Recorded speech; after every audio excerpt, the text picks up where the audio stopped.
جہاں تک جرنلسٹ کی بات ہے وہ تو ہمیں ان کے کہنے سے پہلے بہت پہلے ہی معلوم تھا کہ ایک انڈیا کی جانب ایک خاص لائن لی جا رہی ہے، اور اس کا ایک بہت واضح ثبوت تو یہ تھا کہ جب آپ کی حکومت نے 5 اگست 2019 کے بعد ایک فیصلہ کیا کہ ہم نے بھارت کے ساتھ انگیج نہیں کرنا، ہم نے اپنے سفارتی تعلقات کو ڈاؤن گریڈ کرنا ہے، کمشنر وہاں نہیں بھیجوانا، ٹریڈ ہم نے روکنا ہے، ٹریڈ نہیں کرنا، ان تمام چیزوں کے باوجود ہماری establishment as a matter of fact engage ہوئی اجیت دوول کے ساتھ، اور اس کے نتیجے میں ہی 25 فروری 2021 کو سیز فائر ایگریمنٹ ہوا۔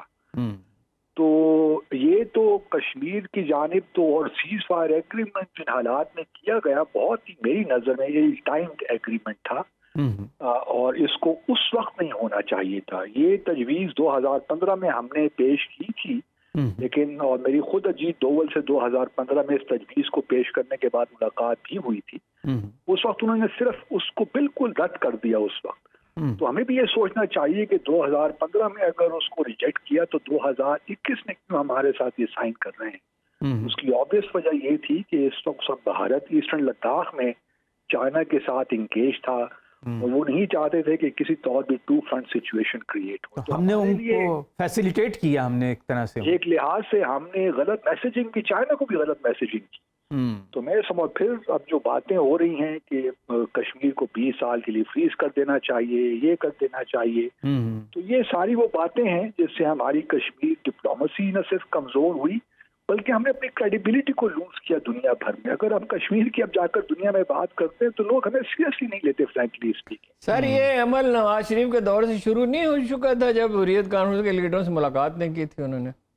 دیکھیے، جہاں تک ایک لحاظ سے ان کے دور میں بھی اوفا ایگریمنٹ ہوا 10 جولائی 2015 کا، ہمیں یاد ہے، جس میں کشمیر کا ذکر تک بھی نہیں کیا گیا، اور اس کے بعد بھی ان کی خواہش تو تھی کہ ایک لحاظ سے ریلیشنز کو آگے بڑھایا جائے، لیکن اس وقت کی ملٹری اسٹیبلشمنٹ کا شاید یہ خیال تھا کہ ہمیں یونیلیٹرلی کچھ چیز کنسیڈ نہیں کرنی چاہیے، اور میں سمجھتا ہوں کہ اب وقت آ گیا ہے 2015 کے بعد 19 کے بعد خاص طور پہ کہ جو کشمیر پہ جو بھارت کے ساتھ ہماری انگیجمنٹ ہے اس میں ہمیں اب آئس بریک کرنے والی بات نہیں ہے۔ یہ جو ہم لفاظی استعمال کرتے ہیں to break the ice, to break the deadlock, یہ باتیں اب ختم ہو چکی ہیں۔ کشمیر کا جو تنازع بہت کمپلیکیٹ ہو گیا ہے۔ اب اس کے لیے ضروری ہے کہ جب انگیجمنٹ کا اگر پروسیس ہم نے شروع بھی کرنا ہے، چاہے وہ فرنٹ چینل پہ ہے یا بیک چینل پہ ہے، اس میں صرف اور صرف اب کشمیر کا معاملہ ڈسکس ہونا چاہیے، اور اگر بھارت واقعی سیریس ہے تو کشمیر سے آغاز ہونا چاہیے۔ مثال کے طور پر میں کہہ سکتا ہوں کہ 2005 کا اور 2007 کا جو ٹورزم اور ٹریڈ کا کشمیر ریلیٹڈ سی پی ایم، اس کو آپ ریسٹور کریں، آپ جو حریت لیڈرشپ ہے اس کو آپ رہا کریں۔ یہ وہ اسٹیپس ہیں جو کہ بھارت کو پہلے لینے چاہیے یا ہماری ڈسکشن کے نتیجے میں فوری طور پہ لینے چاہیے۔ میں بھارت دیکھیے اس وقت جو ہمارے وزیر خارجہ بھی جا رہے ہیں شنگھائی کوآپریشن، وہ سر وہ کیوں جا رہے ہیں؟ کوئی جانا ضروری تھا؟ وہ تو اپنی کرکٹ ٹیم بھی نہیں بھیجتے، اور ہمارے وزیر خارجہ وہاں جا رہے ہیں۔ افغانستان تو گئے نہیں، وہ اپنا جو وہ ہوا افغانستان پہ جو ہوا، چین تھا، روس تھا، افغانستان تھا، وہاں تو گئے نہیں۔ افغانستان ہمارے لیے زیادہ امپورٹنٹ تھا۔ شنگھائی کوآپریشن آرگنائزیشن میں اگر ہم ایک میٹنگ ہمارے وزیر خارجہ اٹینڈ نہیں کریں گے کونسل آف فارن افیئرز تو کوئی قیامت نہیں آئے گی۔ اور حیرت انٹرسٹنگ بات یہ ہے کہ ہمارے ڈیفنس منسٹر تو نہیں جا رہے۔ آج میٹنگ تھی وہاں شنگھائی کوآپریشن آرگنائزیشن کی، ڈیفنس منسٹر اگر نہیں جا سکتے تو پھر فارن منسٹر کے جانے کی کیا ضرورت ہے؟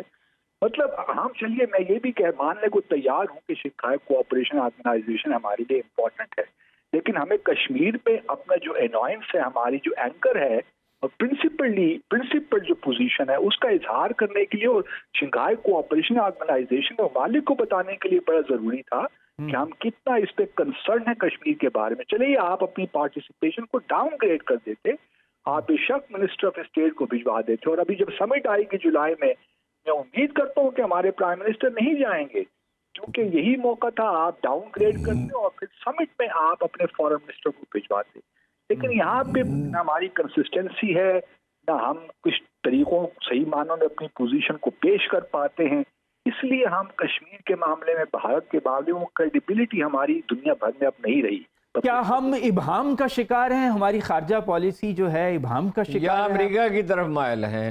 امریکہ کی طرف مائل ہیں، اور اس میں کوئی شک نہیں ہونا چاہیے کہ جو وزٹ ہو رہا ہے یہ بھی امریکہ کے پریشر پہ ہی ہو رہا ہے. کیونکہ ابھی دیکھیے نا، ابھی ہم نے کوئی ریکویسٹ میٹنگ کے ہم نے کبھی کوئی ریکویسٹ نہیں کی تھی، اس کا مجھے علم ہے. ہم ابھی سوچ رہے تھے کہ ریکویسٹ کریں نہ کریں، کیونکہ ہمارے وزیر خارجہ کی تو یقیناً خواہش تھی، اور اس کا اظہار انہوں نے جون میں جو لاسٹ ایئر اپنی تقریر میں بھی کر دیا تھا کہ ہماری انگیجمنٹ ہونی چاہیے بھارت سے. اور انہوں نے تقریر میں اپنی یہ کہا تھا کہ ہمیں نقصان ہو رہا ہے، ہم بھارت کے ساتھ انگیج نہیں ہو رہے. تو ایک لحاظ سے امریکہ کا پریشر تو ہے کہ آپ بھارت کے ساتھ اپنے تعلقات کو ٹھیک کریں. وہ چاہتے ہیں کہ ہم چائنا سے بھی تھوڑا دور ہوں ایک لحاظ سے. تو ساری جو وہ تو یہ بھی چاہتے ہیں ہم اسرائیل کو بھی تسلیم کریں، افغانستان میں بھی ان کی مدد کریں. ایبسولوٹلی، ان کی تو ہمیشہ سے ہی، اور خاص طور پہ سعودی عرب اور ایران کے اب جو تعلقات بہتر ہونے مطلب ایک لحاظ سے سفارتی تعلقات دوبارہ قائم ہوئے ہیں، تو اس حوالے سے اسرائیل اور یو ایس کو اس وقت ایک فکر تو لاحق ہے. اور ابھی آپ نے سنا ہی ہوگا کہ کل جو فیفا ورلڈ کپ ہوا ہے قطر میں، 8 بھارتی جو جاسوس ہیں وہ قطر گورنمنٹ نے پکڑے ہیں، جو کہ اسرائیل کیا سر جاسوس پکڑے ہیں، بھارتی جاسوس، navy officer, retired navy officer. جی اور ان کو وہ موساد کے لیے اسرائیل کے لیے کام کر رہے تھے، کیونکہ وہاں پہ جو ہے قطر میں اٹلی کے کوآپریشن سے میجر سب مرینز وہاں بن رہی ہیں. تو یہ ساری وہ چیزیں ہمیں تھوڑا بہت خیال رکھنا چاہیے. ہمیں ایک شارٹ ٹو لانگ ٹرم اپنا ویژن کلیئر رکھنا چاہیے. دیکھیے، یہ جو آپ کی فرسٹ نیشنل سیکیورٹی پالیسی آئی تھی نا 14 جنوری 2022 کو، اس میں بذات خود بہت کانٹرڈکشنز تھی، اور بالکل لگ رہا تھا کہ یہ امریکن انفلوئنس کے تحت بنائی گئی، ان لوگوں نے بنائی ہے جو اس خاص طور پہ اس ایجنڈے کے لیے لائے گئے تھے پاکستان. اور اس میں جب ہم یہ کہتے ہیں، آپ کا اشارہ معید یوسف کی طرف، چلیے وہ جو آپ نام آپ لے، میں نے کسی کا نام آپ کہہ رہے ہیں بنائی جنہوں نے تھی وہی. لیکن کوشچن یہی ہے کہ جب آپ یہ کہتے ہیں نا کہ ہم کسی کیمپ میں شامل نہیں ہوں گے، ہم نیوٹرل ہیں، سو آن اینڈ سو فورتھ، یہ باتیں سفارتکاری میں یہ باتیں نہیں ہوتی. آپ کیمپ میں شامل نہ بھی ہوں لیکن اس کا اظہار نہیں کیا جاتا. کبھی آپ نے بھارت سے سنا ہے اس قسم کی جو ہماری لفاظی ہوتی ہے؟ تو یہ چائنا کے ساتھ ہمارے تعلقات کو خراب کرنے کی ایک بہت بڑے عرصے سے ایک کوشش ہو رہی ہے. چین کا سفیر کیوں نہیں ہے 3 مہینے سے پاکستان میں؟ وہ بھی آ جائے گا میرے خیال میں. ان کی کچھ اپنے پرابلمس تھے ہمارے حوالے سے، ان کے کچھ کنسرنس تھے. they were not happy on many things frankly speaking. اس میں سی پیک بھی ہے، پھر ہمارا ایک جھکاؤ جو ہے امریکہ کی جانب کچھ پچھلے 1 سال میں کچھ زیادہ لگ رہا ہے. ہمارے وزیر خارجہ تقریباً 5 دفعہ ہو آئے ہیں امریکہ، اور اس میں صرف 1 دفعہ ان کی اینٹنی بلنکن سے ملاقات ہو پائی. باقی تو وہ چھوٹے چھوٹے آفیسر سے اسٹیٹ ڈپارٹمنٹ میں مل کے آ گئے. اس سے اور ہماری ریاست کی آپ دیکھیے کتنی ایک لحاظ سے بڑی تحقیر. مطلب بات یہ ہے کہ امبیرسنگ سچویشن ہے کہ آپ واشنگٹن میں موجود ہیں اور اسٹیٹ ڈپارٹمنٹ میں آپ کو ڈپٹی سیکرٹری آف اسٹیٹ بھی نہیں ملتی. وہ آپ ایک کونسل لیول پہ ایک شخص سے آپ مل کے آ جاتے ہیں. بادل صاحب، آپ بہت سیریس گفتگو کر رہے ہیں، معافی چاہتا ہوں. ایک چھوٹا سا واقعہ آپ کو سنا دوں. سرفروز خان ان کا ایک دوست تھا ذاتی، جی دیہاتی آدمی تھا، تو اس نے کہا ملنا چاہتا ہوں. بے تکلف دوست تھا بچپن کا. وہ پنجاب کے گورنر ہاؤس میں جو پرانا سٹاف تھا اس نے سنایا تھا یہ واقعہ. تو وہ انہوں نے کہا بھائی میٹنگ ہو رہی ہے تو ذرا خیال رکھنا، سینسٹیو آدمی ہے. خیر اس کو کھلایا پلایا گیا. وہ آئے تو اس نے کہا مجھے ریلوے کا چیئرمین لگا دو. تو اس نے کہا بھائی اس کا کوئی میرٹ ہوتا ہے. اس نے کہا فیروز خانون اگر کوئی میرٹ ہوتا ہے تو تم وزیر اعظم کیسے بن گئے؟ وہ بلاول صاحب کو کہتے ہیں زرداری صاحب، آدمی کی ایسی چھوٹ جاتی ہے کہ اس کو پاکستان کا وزیر اعظم بنانا ہے. اس کی شخصیت میں وہ انگریڈینٹس ہی نہیں پائے جاتے جو پاپولیرٹی کے لیے درکار ہوتے ہیں. وہ دیہی سندھ میں جیسے وہ جیتتے ہیں وہ سب کو پتہ ہے، اور وہاں بھی ان کی جو ہے مخالفت بڑھ رہی ہے. معافی چاہتا ہوں. ویسے باسط صاحب، آپ کو لگتا نہیں ہے کہ عملی طور پہ ہم کشمیر کو بھلا چکے ہیں اور ہماری خارجہ پالیسی میں ایک بڑی تبدیلی، بنیادی تبدیلی آ چکی ہے؟ ہم اس کا اظہار نہیں کر رہے، لیکن یہ کہ ہم اب کشمیر کے معاملے پر اپنی پالیسی بدل چکے ہیں. میں تو یہ نہیں کہوں گا کہ بدل چکے ہیں، فی الحال کوششیں جاری ہیں کہ کسی طریقے سے کشمیر کو پس پش ڈال کر بھارت کے ساتھ انگیجمنٹ کا پروسیس شروع ہو جائے. اور میرا خیال یہ ہے کہ ایک نیشنل کنسنسس پچھلے 75 سالوں سے کشمیر کے معاملے پہ ہے، تو کسی بھی حکومت کے لیے میں ذاتی طور پہ سمجھتا ہوں کسی ایک شخص کے اختیار میں یہ نہیں ہے کہ ہماری کشمیر پالیسی کو اپنے تئیں تبدیل کر دے. لیکن عملی طور پہ تو ہم ایسا کر رہے ہیں، صرف اس کا اظہار نہیں کر رہے عوام کے ڈر سے. یہ آپ کی بات درست ہے کہ عملی اعتبار سے ہم نے کشمیر کو بہت حوالوں سے بھلائی دیا ہے. نہ ہماری کشمیر ڈپلومیسی میں وہ روبسٹنس ہمیں نظر آتی ہے، نہ کنسسٹنسی نظر آتی ہے. اس لیے لوگ ہمیں سیریسلی اب نہیں لیتے. ہم جب بھی بات کر، میں 5-6 سالوں سے ایک پروپوزل پیش کر رہا ہوں. مثال کے طور پر دیکھیے، میں آپ دونوں حضرات سے بھی اگر پوچھوں کہ آج کشمیر کی پارلیمنٹری کمیٹی کا چیئرمین کون ہے، تو آپ کو شاید معلوم نہ ہو کہ اس کا نام کیا ہے. وہ انیکٹیو ہے، پر اس کا کوئی سرگرمی نظر ہی نہیں آتی، حتیٰ کہ کوئی بیان بھی نہیں آتا. ایک ایسے شخص کو کمیٹی کا چیئرمین بنا دی، سب کوئی اسٹیچر ہی نہیں ہے. اس سے پہلے نواب صدر نصر اللہ خان بھی تھے نا اس کشمیر کمیٹی کے چیئر. تو ہم نے خود اس کو ڈاؤن گریڈ کر کے رکھ دیا. ہمارا سب سے بڑا پرابلم یہ ہے.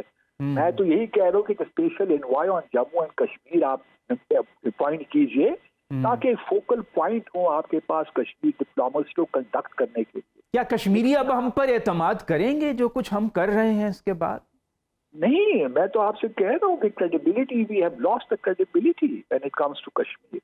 اور یہی سب سے بنیادی معاملہ ہے. اب اس کو میں ہوپ کرتا ہوں کہ جب بھی الیکشنز ہوں گے، نئی حکومت آئے گی، تو اثر نو اپنی کشمیر پالیسی کا، بھارت کے ساتھ تعلقات کا یہ سب جائزہ لیں گے اور ایک پالیسی تو وہی ہے، ڈپلومیسی میں تھوڑی جان پیدا کریں گے. ویسے سر بڑی تڑپ ہے کچھ لوگوں میں کہ پاکستان ایک کوریڈور بن جائے انڈیا اور افغانستان اور وسطی ایشیا کے درمیان، تو کچھ ہم بہت کچھ حاصل کر لیں گے. اس لیے چھوڑیں کشمیر کو اس وقت فریز کر دیں اور کوریڈور بنائیں انڈیا کے ساتھ. آپ کے خیال میں یہ قابل عمل تجویز ہے؟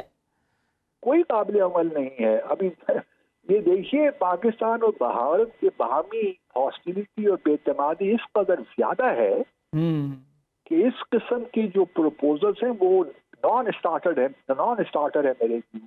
کیونکہ دیکھیے، جو ہیومینیٹیرین ایڈ بھی ہم نہیں بھجوا سکتے بائی روڈ، کہ کہیں کل کلا کو کوئی بھارتی ڈرائیور مر جاتا ہے، کوئی حادثہ ہو جاتا ہے، تو وہ کتنا بڑا ایک کرائسس بن سکتا ہے پاکستان اور بھارت کے درمیان. بالکل. تو اس قسم کے کام وہاں پہ ہوتے ہیں جہاں دو طرفہ تعلقات کوئی اچھی چیزوں پہ استوار ہوں، باہمی اعتماد ہو. اور یہ بھی ایک بڑی غلط سی ہمارے ہاں ایک سوچ پائی جاتی ہے ہماری قومی، کچھ لوگ اس کا اظہار بھی کرتے ہیں کہ پاکستان کے پرابلم ختم ہو جائیں گے جی، بھارت کے ساتھ تعلقات آپ ٹھیک کر لیں، کشمیر کو پس پش ڈال دیں. ہمارے پرابلمز بھارت کی وجہ سے یا کشمیر کی وجہ سے نہیں ہیں، وہ تو ہمارے اپنے اندرونی ایشوز ہیں.